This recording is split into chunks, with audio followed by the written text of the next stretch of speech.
Volám sa Magdalena Strejčková. Bývam v Košiciach. Narodila som sa v Rimavskej Sobote.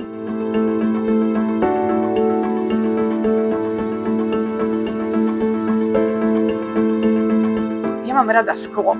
Všetko, čo je priezračné, čo nejak vidno dovnútra.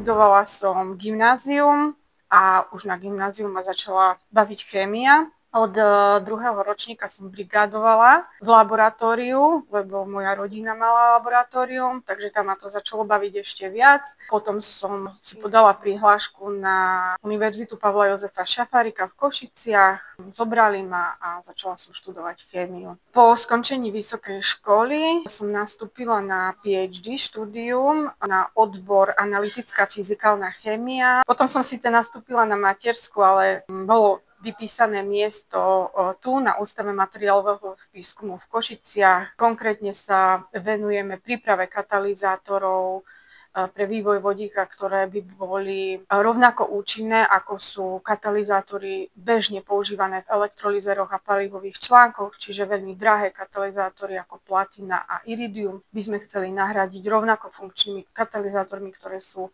lacnejšie, ľahšie pripraviteľné a rovnako funkčné. Ale ako sa vlastne vodík vyrába?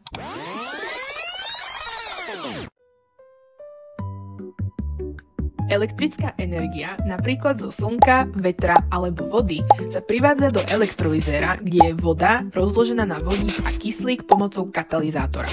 Alternatívy katalizátora sú napríklad platina alebo iridium. Vzniknutý vodík sa uskladní alebo použije ako palivo.